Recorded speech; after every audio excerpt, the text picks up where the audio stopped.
नमस्कार व्यूअर्स, मैं हूं अमीश देवगन। शहीद मरते नहीं हैं, अमर हो जाते हैं। ये सिर्फ शब्द नहीं है, ये भारतवर्ष की भावना है। सीडीएस जनरल बिपिन रावत समेत उन तमाम शूरवीरों के लिए आज पूरे देश में यही भावना है, जिनका कुन्नूर हेलीकॉप्टर क्रैश में दुखद निधन हो गया। मां भारती के वीर सपूत चले गए, लेकिन ये अपने पीछे ऐसी विरासत छोड़ गए जिन्हें यह देश हमेशा याद रखेगा। क्योंकि सीडीएस रावत वो शख्सियत थे जिन्होंने भारत की जाबाज सेना में नई ऊर्जा भर दी थी। वो कहते थे चीन मजबूत है लेकिन भारत भी कमजोर नहीं है, क्योंकि हालात अब 1962 से काफी बदल चुके हैं। पाकिस्तान के पालतू आतंकियों के लिए उन्होंने कहा था, आतंकी आते जाएंगे, हम उन्हें 2.5 गज नीचे दफनाते जाएंगे। दंगाइयों को दो टूक संदेश देते हुए उन्होंने यह भी कहा था कि हम दोस्ताना फौज हैं, लेकिन जब हम कानून व्यवस्था स्थापित कर रहे होते हैं तब लोगों को हमसे डरना चाहिए। सीडीएस रावत चले गए, लेकिन राष्ट्रभक्ति की जो धरोहर वो इस भारतवर्ष में छोड़ के गए हैं वह अभूतपूर्व है। उसे देश हमेशा नमन करेगा, नमन करेगा।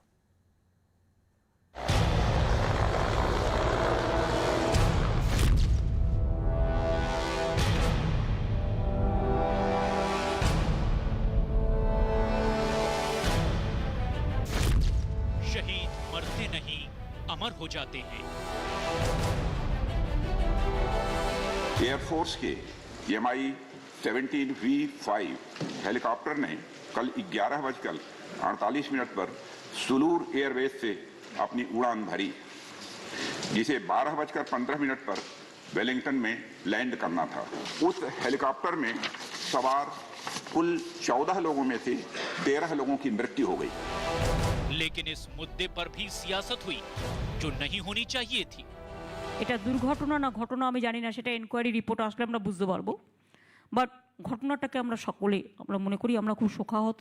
विपक्ष का नेता होते हुए हम भी 2-2 मिनट या 1 मिनट अपनी हृदयपूर्वक श्रद्धांजलि उनको अर्पित करें। हमको अलाउ किया नहीं किया, श्रद्धांजलि अर्पित करने के लिए भी हमको जो समय नहीं दे रहे, इस घटना का हम निंदा करते हैं।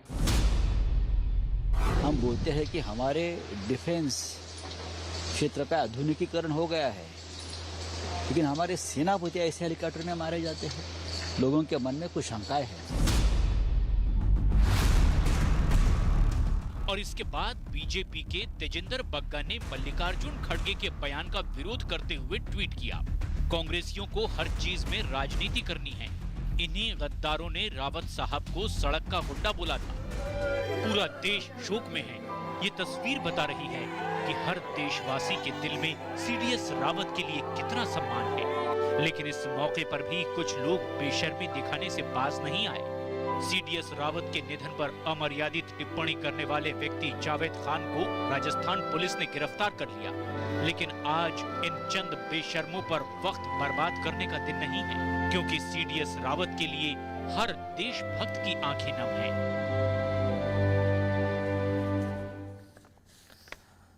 आज देशभक्त रो रहे हैं, इसमें कोई दो राय नहीं है, लेकिन सबसे बड़े युद्धवीर थे और इस युद्धवीर को, इस योद्धा को, इस वीर योद्धा को हमारा सलाम। पत्थरबाजों को चेतावनी, पत्थर फेंकने की बजाय हम पर हथियार चलाते तो मुझे खुशी होती, तब मैं वो कर सकता था जो मैं कर सकता हूं।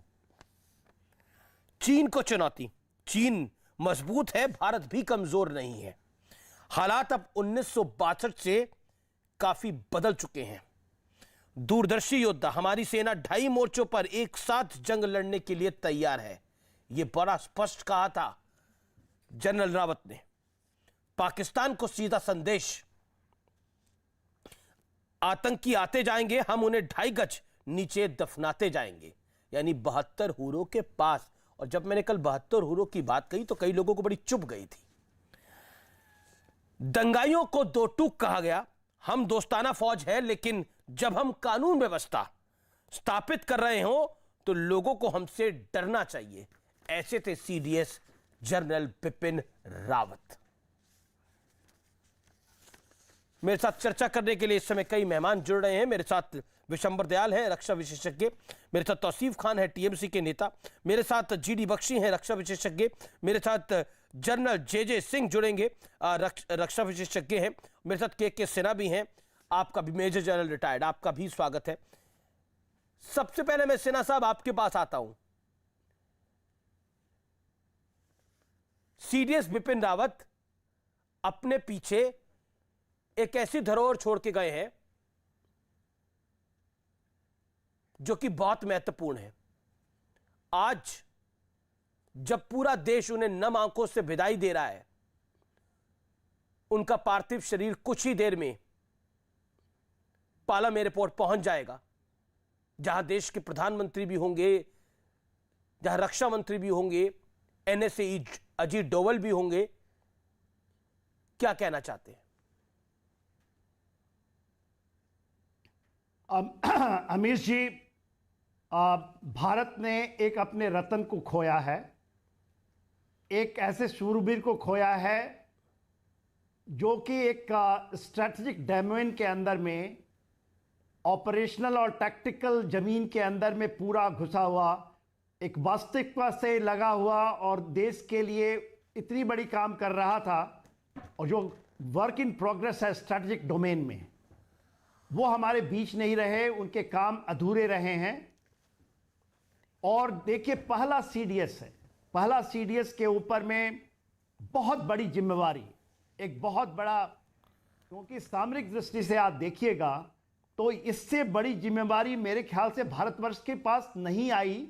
क्योंकि जब हम आज़ाद हुए थे तो हमारे पास एक सेना थी जो कि कट के आए थे। थिमैया साहब को शायद उस समय चुनौती थी कि कैसे भारत की सेनाएं बनेगी। उसके बाद वो बनती गई, चलती रही। उसके बाद सीडीएस आए जो कि एक one point contact between government, जो कि बहुत बड़े समय से अमीश जी हम लोगों का और सबकी सामरिक दृष्टि से आज के आधुनिक भारत के लिए बहुत इंपॉर्टेंट। और उन्होंने बड़े बेखूबी से, बड़े तत्परता से, बड़े सोच से और कितने सहज दिल से सभी की दिल जीती है, आपकी दिल जीती है, हम लोगों का।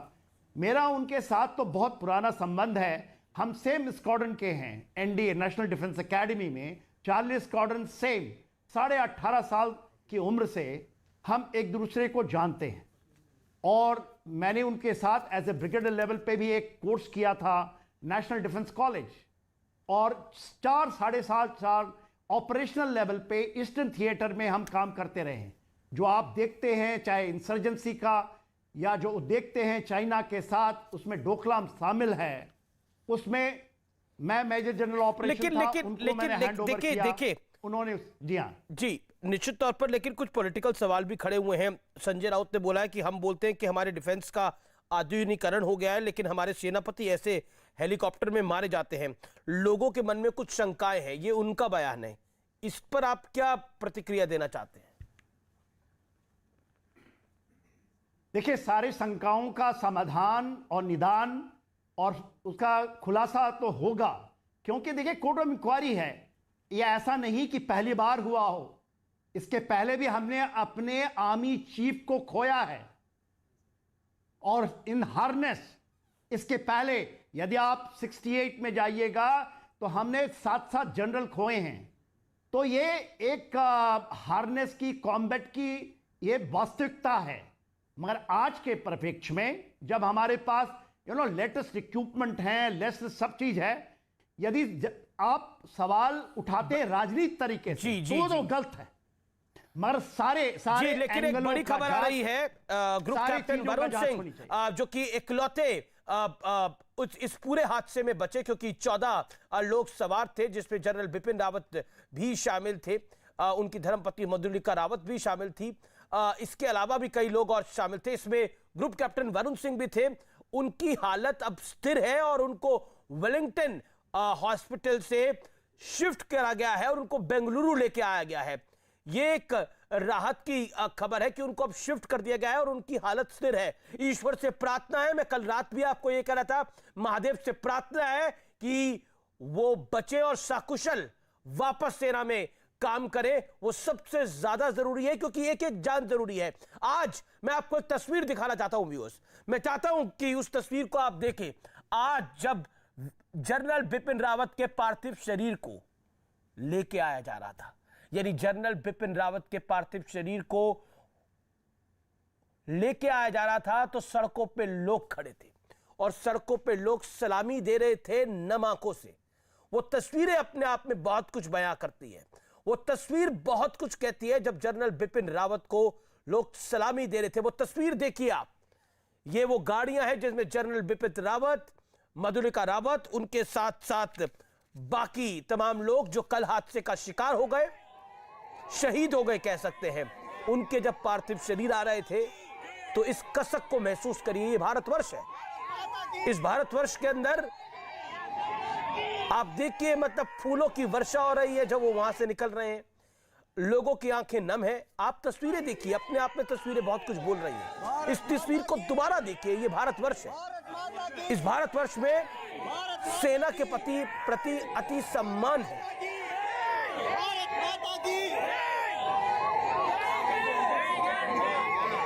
भारत माता की जय के नारे, वंदे मातरम के नारे, उद्घोष। एम्बुलेंस जब निकल रही है, एक एक करके पार्थिव शरीर, 9 पार्थिव शरीर लगभग निकल रहे हैं। भारत माता की अलविदा योद्धा कहते हुए आज पूरे देश की आंखें नम है। भारत माता की भारत माता की आज पूरे देश की आंखें नम है। भारत माता की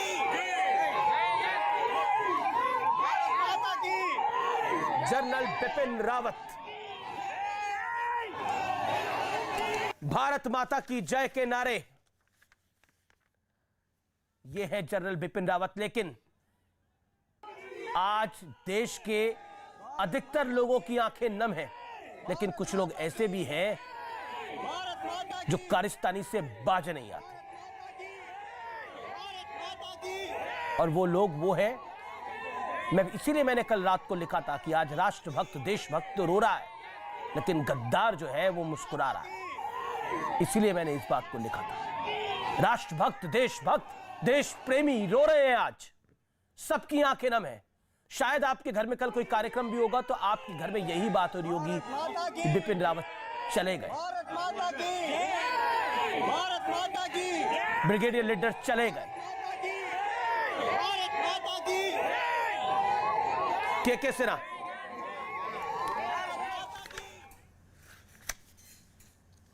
आज आपकी आवाज शायद अमित जी मेरे से पूछ रहे हैं। जी के सिन्हा, क्या कहना चाहते हैं आप? थोड़ा सा देखिए, मैं सुन नहीं पाया आपको पूरी तरह, मगर शायद आप जो कह रहे हैं, जो आप देख रहे हैं, लोगों का एक इस ट्रेजेडी के अंदर में एक जो इमोशन, एक उत्साह जो देश के लिए। और देखिए, तमिलनाडु के उस इलाके से माताएं रोती हुई दिखाई दे रही हैं। वो कहीं भी उन लोगों से, वो देश की माता है, उसकी बहन है, उसके भाई हैं, जिनको वो क्षति दिखता है। वो तो देखिए कहां हम चले गए। अमित जी, हम इसी इलाके में फील्ड मार्शल मानिक शॉ, उनका घर 1.5 किलोमीटर दूर है। जब उन्होंने अपनी जान, जब वो नहीं रहे, उस समय कोई कार्रवाई नहीं हुई थी। फील्ड मार्शल इसी इलाके से 1.5 किलोमीटर दूर। और आप जानते हैं उन चीजों को, उसमें राजनीति हुई थी। मगर आज आप देखिए, पॉलिटिक्स तो उस समय भी हुई थी, इस समय भी हो रही है। राजनीति तो इस समय भी हो रही है। मेरे पास ममता बनर्जी का बयान है जो किस तरह के सवाल खड़ा कर रही है। सुष्मिता देव की टीएमसी की मेंबर ऑफ पार्लियामेंट का बयान है, वो किस तरह के सवाल खड़ा कर रही है। लेकिन आज सीडीएस बिपिन रावत को याद करने का दिन है। आज ब्रिगेडियर एलएस लीडर को याद करने का दिन है। आज लेफ्टिनेंट कर्नल हरजिंदर सिंह को याद करने का दिन है। आज विंग कमांडर पृथ्वी सिंह चौहान को सलाम करने का दिन है। स्क्वाड्रन लीडर के सिंह को नमन करने का दिन है। नायक गुरु सेवक सिंह को नमन करने का दिन है, नायक जितेंद्र कुमार को सलाम करने का दिन है, लांस नायक BS तेजा को याद करने का दिन है, लांस नायक विवेक कुमार को याद करने का दिन है, हवलदार सतपाल राय को याद करने का दिन है, JW दास को याद करने का दिन है और JW प्रदीप A को भी नमन करने का दिन है। ये तमाम वो लोग हैं जो इस ट्रेजेडी के शिकार हुए, तुमको ना भूल पाएंगे। जनरल बिपिन रावत, मधुलिका रावत, उसके अलावा बाकी सब ये लोग, लेकिन इनके परिवारों पे क्या गुजरा होगा। जवान जवान मां के बच्चे चले गए हैं, मां के सपूत चले गए हैं। भारत मां के वो रक्षक जो मां भारती के लिए तत्पर खड़े रहते थे, वो चले गए हैं। उनको नहीं भूल सकता ये देश, उनको नहीं भूल सकता। ना ही हम पुलवामा के लोगों, पुलवामा के शहीदों को भूले हैं, ना इनको भूल सकते हैं। विशंबर दयाल। देखिए साहब, ये वीरों की भूमि है और ये देश जो है भावनाओं से भरा हुआ है। आप यहाँ हम अपने उन वीरों को नहीं भूले हैं जिन्होंने आज से 1000 साल पहले इस देश के लिए त्याग किया था। मैं 1965 से जब से होश संभाला है, 65 वॉर देखी है, 71 वॉर देखी है। बच्चे थे, कैसे रेलवे लाइंस पे बच्चे, बड़े बूढ़े, गांव-गांव के लोग दूर दूर तक लाइनें बना लेते थे और कैसे हमारे सैनिकों को जोश और उत्साह देते थे। ट्रेन जाती हुई उनको जैसे नारे लगाते थे। ये वो देश है साहब, और ये पूरा भारत एक है। तमिलनाडु, श्रीनगर, कुछ सब भारत एक है साहब, और भारत ऐसे वक्त पर एक है। यही तो भारत की, यही तो खासियत है, यही तो इंडो गैजेटिक प्लेन की सदियों से रीति रिवाज है साहब। आज बड़ा दुख का दिन है। किसी किस्म की कोई भी बात करना, मैं समझता हूं खासकर मेरे जैसे लोगों को बिल्कुल शोभा नहीं देता। हमें बात भी नहीं करनी चाहिए ऐसे लोगों की जो हर समाज में, हर प्रांत में, हर देश में, दुनिया में कुछ विभिन्न किस्म के लोग होते हैं। आज जो दिन है वो हमें याद बिल्कुल आपकी सही बात है। उनकी बात तो नहीं करनी चाहिए। दयाल साहब, बिल्कुल आप सही कह रहे हैं कि उनकी बात नहीं करनी चाहिए, लेकिन उनको शर्मिंदा तो जरूर करना चाहिए। साहब, आप ये वक्त नहीं है ना, ये तो आप भी उनके साथ मिल जाते हो ना। जब छोटे लोगों से छोटी बातें करोगे तो आप भी उसी थाली में खड़े होगे साहब। जनरल बिपिन रावत एक इतनी महान आत्मा, हमारे फर्स्ट डीजी जय सिन्हा ने कहा, इतने काबिल ऑफिसर, पिछले 9 साल से हाईएस्ट डिसीजन मेकिंग बॉडी के मेंबर साहब। तो आप देखिए ना देश का नुकसान कितना है। आज जब भारत का चाइना के साथ स्टैंड ऑफ है, आज जब भारत का एक बहुत बड़ा वेस्ट में तालिबान का हमें नहीं पता किस रूपरेखा लेगा, हमें नहीं पता पाकिस्तान उसके साथ मिलके क्या करेगा। आज हमारे अपने चैलेंजेस हैं।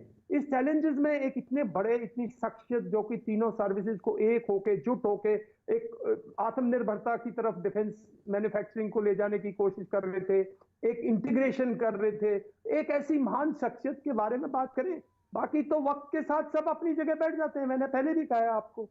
तो ये एक ऐसा दिन है जब हमें उनको सलाम करना चाहिए, उन्हें याद करना चाहिए। और हम लोग सैनिक के साथ हम बहुत भावुक हैं।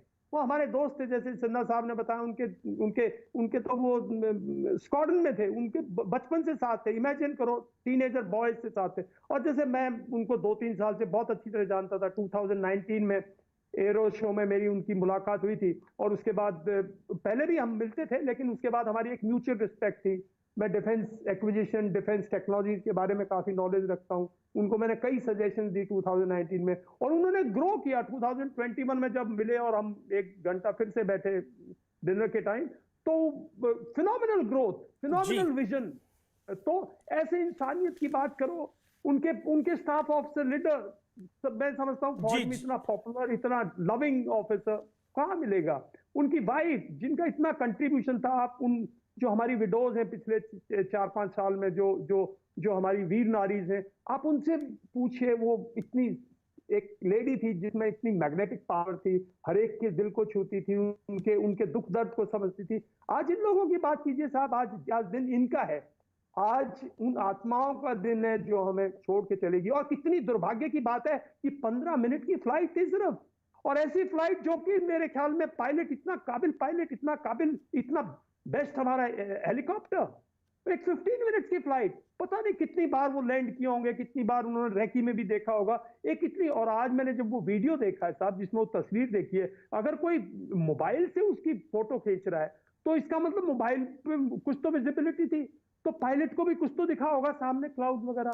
ऐसी दुर्घटना होना देश के लिए मैं समझता हूं कितनी बड़ी अनहोनी है, मैं समझता हूं कितना बड़ा अनफॉर्चुनेट ट्रेजेडी है।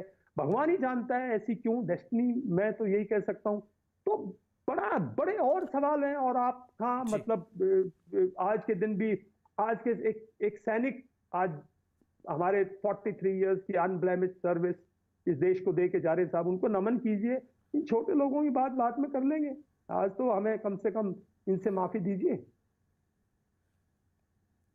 ये जो तस्वीर हम आपको दिखा रहे हैं कि विजिबिलिटी, जो बात विशंबर दयाल कह रहे हैं वो बड़ी इंपॉर्टेंट है। विशंबर दयाल कह रहे हैं कि जब आप मोबाइल से तस्वीर खींच रहे हैं उसके बाद, लेकिन घने कोहरे में हेलीकॉप्टर जाता हुआ दिख रहा है। अगर आप तस्वीरों को मैच करेंगे, वो विजुअल अगर मैं प्ले करूंगा तो घने कोहरे में हेलीकॉप्टर जाता हुआ दिख रहा है। और जब घने कोहरे में हेलीकॉप्टर पहुंचा और उसके बाद पता नहीं लगा कि क्या हुआ। हालांकि ब्लैक बॉक्स रिकवर हो चुका है, जानकारी मिलेगी, लेकिन मौसम पर भी शक है। मेरे साथ major general retired GD Bakshi इस समय जुड़ चुके हैं। जीडी बख्शी साहब, क्या आपको लगता है विजिबिलिटी की दिक्कत रही?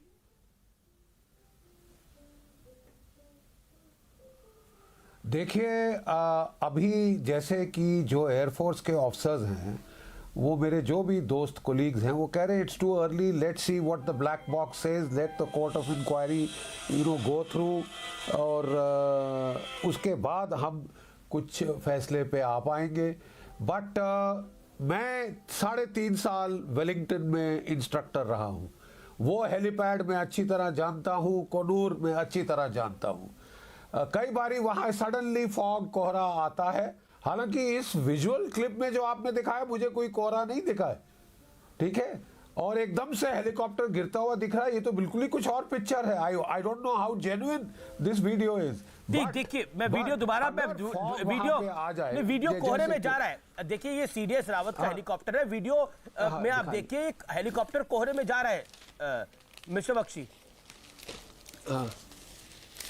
अच्छा, मैं सिर्फ यही कहना चाहता था आपको कि सडनली अगर कोहरा आ जाए, जो स्काई लाइन है, ट्री लाइन है, वो कोहरे के नीचे वहाँ अमूमन छुप जाती है कोनूर और नीलगिरीज में। अगर वो छिप जाती है तो देखिए, 2 सिस्टम हैं आपके फ्लाइंग के। मैं आपको 1 मिनट बताता हूँ। 2 सिस्टम आपके फ्लाइंग के हैं। एक वो बोलते हैं विजुअल फ्लाइट रूल्स, दूसरा होता है इंस्ट्रूमेंट फ्लाइट रूल्स। या आप इंस्ट्रूमेंट फ्लाइंग कर रहे हैं या आप विजुअल फ्लाइंग कर रहे हैं। अगर ये हेलीकॉप्टर इंस्ट्रूमेंट फ्लाइंग कर रहा होता उस वक्त, तो उसको पता चल जाता कि स्काई लाइन किधर है, ग्राउंड, पेड़ शेड़ कहाँ तक आ रहे हैं। अच्छा, इसके ऊपर है सिस्टम नेविगेशन का। लेकिन नॉर्मली क्या होता है, जबकि आसमान क्लियर होता है, और जब ये लोग उड़े थे कोयम्बटूर से, तो आसमान खुला था। मैं नहीं समझता पायलट ने ज़रूरत समझी होगी विजुअल फ्लाइट रूल, क्या कहते हैं, इंस्ट्रूमेंट फ्लाइंग पे आने की।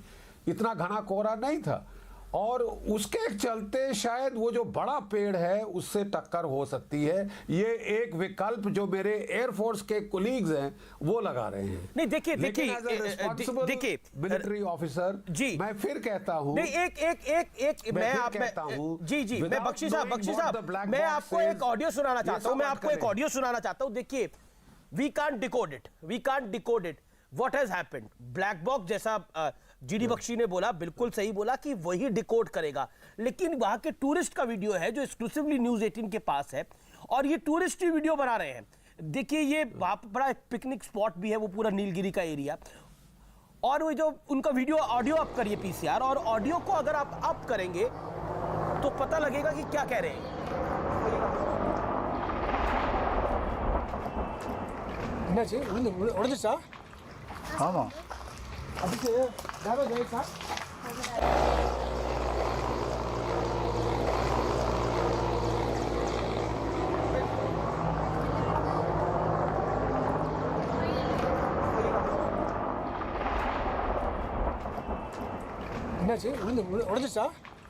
हाँ, ये साउंड को आप दोबारा सुनिए, व्यूअर्स, ये साउंड को आप दोबारा सुनिए, बहुत महत्वपूर्ण है।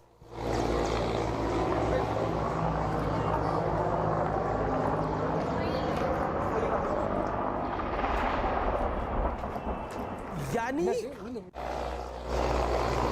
देखिए हेलीकॉप्टर चल रहा है, कोहरे में जाता है हेलीकॉप्टर, हेलीकॉप्टर चलने की आवाज आ रही है और सडनली आवाज आती है, सुनिए अब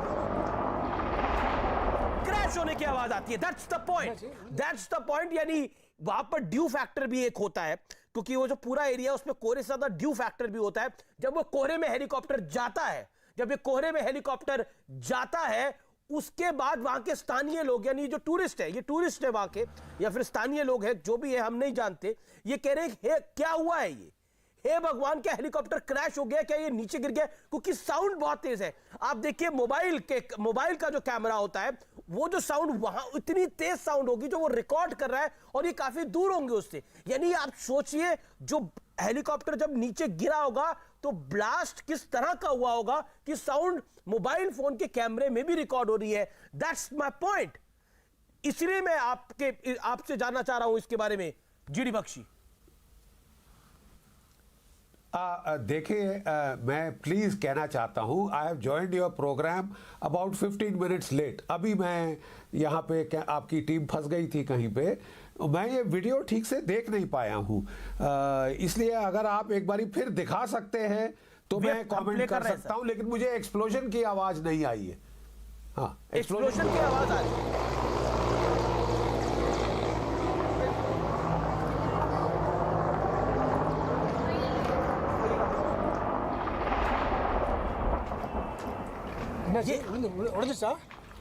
हाँ माँ, वो आप एक्सप्लोजन की आवाज भी आई और उसने बोला कि व्हाट इज दिस साउंड। बोलिए जीडी बख्शी। देखिए व्हाट जो मैंने इसमें समझ पाया हूं, I have seen the helicopter enter a cloudy patch, a misty patch, और विजिबिलिटी वो दिखना गायब हो गया है। बड़े लंबे लंबे पेड़ मेरे को दिखा दे रहे हैं आपकी लास्ट क्लिप में, लेकिन और मैं खुद जानता हूं उस एरिया को, बड़े बड़े कटहल के पेड़ हैं 150 फुट ऊंचे। इस कोहरे में वो जाके टकरा सकता था किसी उसके, अगर उसका इंस्ट्रूमेंट लैंडिंग सिस्टम ऑन नहीं था, अगर वो विजुअल पे चल रहा था, विजुअल फ्लाइट रूल्स, फिर हिट करने की चांस थी। अगर वो इंस्ट्रूमेंट फ्लाइंग पे होता तो शायद डिटेक्ट कर लेता। अब ये क्या है, किस पे था, इंस्ट्रूमेंट पे तो नहीं लगता था, विजुअल फ्लाइट पे ही था, तो हो सकता है ये एक्सीडेंट हो। लेकिन ब्रह्मा चेलानी ने एक कोट किया है ताइवान का इंसिडेंट, जिसमें ताइवान का जो चीफ ऑफ स्टाफ था वो इस तरह के हेलीकॉप्टर एक्सीडेंट में, बड़े विश्वसनीय ब्लैक हॉक हेलीकॉप्टर एक्सीडेंट में कई इंपॉर्टेंट लोगों के साथ मारा गया हेलीकॉप्टर क्रैश में, और वहां भी अटकल लगाई जा रही थी कि ये चीन की कारस्तानी है। चीन ने कल बड़ी जोर से रिएक्ट किया है ब्रह्मा चेलानी के ट्वीट के ऊपर, और कई जगह तो फेसबुक ने उसको अकाउंट्स बैन करने शुरू कर दिए। ठीक है साहब, ये मतलब कि तो अब देखिए असलियत क्या है। ये बड़ा इंटरेस्टिंग पॉइंट आप बता रहे हैं। 1-2 दिन के बाद मैं समझता हूं, हाँ मैं आपको बता रहा हूं कि ये अटकल लगाई जा रही, लेकिन जो आपके एयरफोर्स के कुलीग्स हैं कहते साहब ब्लैक बॉक्स को पढ़ लिया जाए, डिकोड किया जाए, सब थोड़ी कोर्ट ऑफ इंक्वायरी, कुछ तो इनपुट्स आए तो ठोस तरीके से कहा जा सकता है, बाकी सब अटकल है। ये बड़ा क्लियर आपने दिखाया है कि वो कोहरे में गायब हुआ। जी मैं वो तस्वीर को कहां दिखेगा, दोबारा चला देता हूं। इसके ऊपर विशंबर दयाल आप कुछ कहना चाहते हैं जो जीडी बख्शी कह रहे हैं, जो ब्रह्मा चेलानी की बात को उन्होंने कोट किया? देखिए, इतना नाजुक, इतना मतलब सेंसिटिव इशू है कि हमें अभी इस किस्म की बातें मतलब किसी भी चीज पे कहना बड़ा असंभव है। देखिए, एक इंक्वायरी चल रही है और दोनों ब्लैक बॉक्स अपना जिसको हम कह रहे हैं उनका voice recorder and flight recorder और केबिन रिकॉर्डर, वो सब जब उसका जो कुछ आएगा, और जिस तरह से ये आवाज आई है ना, उसमें मुझे नहीं लगता उसमें भी कुछ ऐसा आएगा, क्योंकि आवाज जो शुरू में आवाज है वो बिल्कुल नॉर्मल हेलीकॉप्टर की आवाज है, इंजन बिल्कुल पावर से चल रहा है, और एक कड़क सी आवाज आती है और फिर एकदम से आवाज नहीं आ रही है। तो इसका मतलब कहीं ना कहीं एक ड्रॉप की तरह हुआ है, एक सडन ड्रॉप जिसको बोलते हैं। जो पहली आवाज है वो अगर उसके रोटर किसी पेड़ में लगता है, कुछ उससे गिरता है, मतलब ये सब these are all assumptions. Okay, general Bakshi wants to make a comment. General Bakshi. Assumption है ये? देखिए, मैं आपको व्यक्तिगत तजुर्बा बताना चाहता हूं। मैं ब्रिगेड कमांडर रह चुका हूं किश्तवाड़ में। मैं जो है मैं इसको साउंड मैं ब्रिगेड कमांडर रह चुका हूं किश्तवाड़ में, और मैं डिविजनल कमांडर रजौरी पुंछ में था। हर तीसरे दिन में हेलीकॉप्टर में होता था। एक बार बड़ा भारी वहां पे हादसा हुआ था, हमारे सिविलियंस और माइनॉरिटीज को मारा था। मैं हेलीकॉप्टर लेके जगह चेक करने जा रहा था, तो जो हेलीकॉप्टर पायलट था, चीता में था हेलीकॉप्टर, मेरे को पायलट बोला, सर यहाँ आसपास कोई हेलीपैड है? मैंने कहा हाँ, 5 मिनट पीछे गुलाबगढ़ में अभी हमने क्रॉस किए। उसने बोला, सर 5 मिनट हमारे पास नहीं है। हम लोग बड़े हैरान हुए। उस वक्त मेरे साथ कमांडिंग ऑफिसर था, उसने कहा मैंने एक पेट्रोल भेजा हुआ था, हाँ वो देखो उसने आटे से एच मार्क किया हुआ है वहां पे इमरजेंसी के लिए। हम वहां पे लैंड किए तो पायलट ने उतर के पसीना पोंछा। मैं आपको सही घटना बता रहा हूं। मैंने बोला हुआ क्या भाईजान? तो वो बेचारा मेरे को बोलता है, सर 2 मिनट नहीं 1 मिनट और हम पत्थर की तरह नीचे गिरते। मैंने कहा क्या हुआ? कहता है जो हेलीकॉप्टर का गवर्नर है इट मैल फंक्शन, ठप हो गया। गवर्नर जो खराब हो गया तो पत्थर, इसमें कोई विंग्स नहीं होते हेलीकॉप्टर में, सीधा पत्थर की तरह गिरता है, ग्लाइड नहीं कर सकता, फोर्स तो लैंड नहीं वही कर सकता। साउंड आ रही है जो आखिर में आ रही है। तो जनरल बख्शी, क्या आपको लगता है कि जब हेलीकॉप्टर की नॉर्मल साउंड आ रही है, जो बड़ी कड़क सी साउंड है जिसकी बात विशंबर दयाल कर रहे थे, लेकिन लास्ट में जो साउंड आ रही है वो ऐसा लग रहा है कि वो ब्लास्ट की तरह कुछ आ रहा है, मतलब बहुत ज्यादा साउंड बढ़ जाती है। और वहां के जो टूरिस्ट है, जो स्थानीय लोग हैं, वो कह रहे हैं ये क्या हुआ, हे भगवान ये क्रैश हो गया क्या? वो इतनी तेज साउंड थी कि मोबाइल के कैमरे से भी रिकॉर्ड हो रही है, मोबाइल से भी रिकॉर्ड हो रही है। That's the point. You see, जो साउंड, माफ कीजिए, अब मेरे साथ मेरे कोलीग्स भी हैं, आई वुड ऑल्सो, और थोड़ी इतने मोटर और बॉम्ब्स के गोले मेरे कानों के पास फटे हैं कि सुनने में इतनी सक्षम नहीं। वो जो लोग ग्राउंड पे हैं वो ज्यादा अच्छा सुन रहे हैं जी, क्वाइट ऑब्वियसली। बट वहां पे मुझे अपने कान से कोई एक्सप्लोजन की आवाज नहीं आई, हेलीकॉप्टर की साउंड इंक्रीज हो रही है। I don't know. My colleagues would. Okay. के सिन्हा, आपने जो ब्रह्मा चेलानी फैक्टर बोला उस पे भी के सिन्हा बोले जाते हैं। देन आया तौसीफ खान, उन्होंने पार्टी की लीडर ने भी कुछ उस इशारा करा है। I want to hear what he wants to say. Okay, बोलिए के सिन्हा। देखिए अमीर जी, ब्रह्मा चेलानी की बातों को ब्रश साइड ना करें। आपको याद होगा आज से 1 साल पहले एयरफोर्स को यह पता है Su-30 MKI ये सेम नदन बॉर्डर के ऊपर में, क्योंकि ये चीज़ें हैं, ऑल ऑफ सडन उसकी सारी की सारी फंक्शंस जैम हो गई थी, काम नहीं कर रही थी। वो चीज़ें उनको पता है, उन्होंने इंक्वायरी की होगी।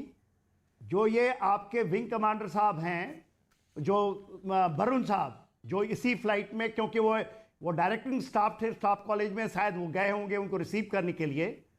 वो अभी उनको शौर्य चक्र मिला है।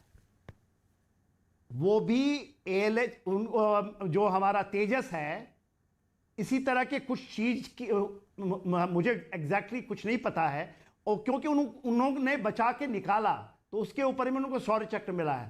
तो इन चीजों को जरा ध्यान से देखिए।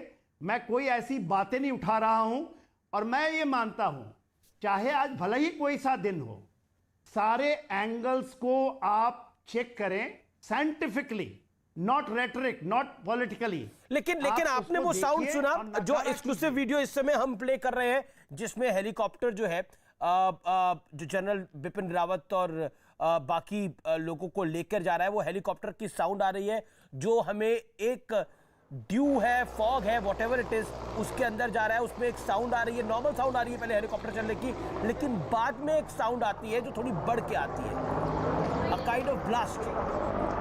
और लोग भी बोल रहे हैं क्या कहते हैं?